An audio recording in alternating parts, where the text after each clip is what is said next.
দিন দুপৰতে ছয়গাঁৱত চাঞ্চল্যকৰ ডকাইতিকাণ্ড সংঘটিত হ'ল। ছয়গাঁৱৰ খৰখৰীত লক্ষীপুৰ গুৱাহাটী অভিমুখী মালবাহী ট্ৰাকত ডকাইতি 5জনীয়া দুৰ্বৃত্তৰ দলৰ। বালি ভৰ্তি ট্ৰাক আগচি ধৰি ডকাইতিকাণ্ড সংঘটিত কৰিলে এখন টাটা চুমো তথা 5জনীয়া ডকাইতৰ দলে। ট্ৰাকখনৰ চালক আৰু হেণ্ডিমেনক আক্ৰমণ কৰি 2 লাখ টকা লুটি নিলে ডকাইতৰ দলটোৱে। অতি কৌশলেৰে ট্ৰাকখনৰ চালক হেণ্ডিমেনে 100 ডায়েলত ফোন কৰি খবৰ দিয়াৰ লগতে মোবাইলত আবদ্ধ কৰি ৰাখে ঘটনাৰ সমগ্ৰ দৃশ্য। এই দৃশ্যৰ ভিত্তিতেই তদন্ত চলাই ইতিমধ্যে আৰক্ষীয়ে গ্ৰেপ্তাৰ কৰিছে 3টা ডকাইতক।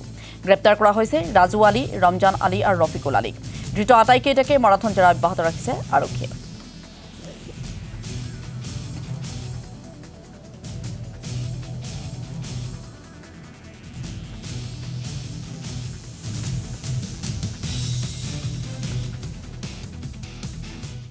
মই যোৱাকালি 6টামান বজাত লক্ষীপুৰৰ পৰা গুৱাহাটী অভিমুখে গৈ আছিলোঁ। সেই সময়ত মই মোটামুটি ৰাজাপাৰা আহি পাওঁ। ৰাজাপাৰা যোনটো শালবাগান আছে, বকা শালবাগান ৰিজাৰ্ভ বুলি কয়, সেই ৰিজাৰ্ভত মোক এখন ডাম্পাৰে, নম্বৰবিহীন ডাম্পাৰ এখনে মোক আৰু কি পূৰা পৰিচনি কৰি আছিলে। মই অভাৰটেক কৰিব খোজোঁতে মোক অভাৰটেক কৰিব দিয়া নাই। তাৰপিছতে মই অভাৰটেক কৰিলোঁ। তেতিয়া মই অভাৰটেক কৰোঁতে তেখেতসকলে মোক মাৰিবই খুজিছিলে। গাড়ীখন মোক ৰাইট চাইডত পূৰা চপাই দিছিলে। তথাপিও আমি কিবা কৰি লেফ্ট চাইডেদি অভাৰটেক কৰি আহিলোঁ।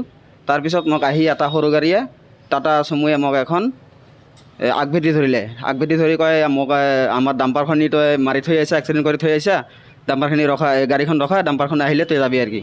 তো মই তেতিয়া ক'লোঁ, দাদা মই গাড়ীত লগাও নাই, মই আহি আহি আছিলোঁ।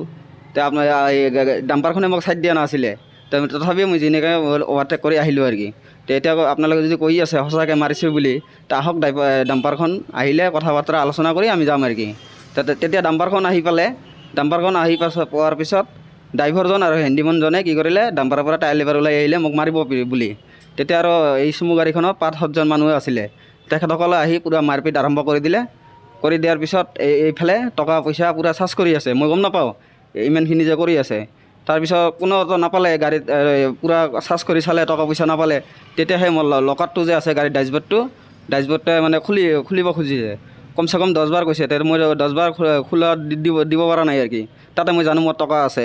তাৰপিছত নখোলাৰ কাৰণে মই পূৰা মাৰিবই আৰু কি। সেনেকুৱা পৰিস্থিতিত মই ভয় খাই গ'লোঁ। তেতিয়া মই চাবি পাত দি লকাৰটো খুলি দিলোঁ। খুলি দিয়াৰ পিছত সেই টকাখিনি লৈ চুমু গাড়ীত উঠিয়ে উধাও হ'ল আৰু কি। টকা আছিল আপোনাৰ 1,97,100 টকা।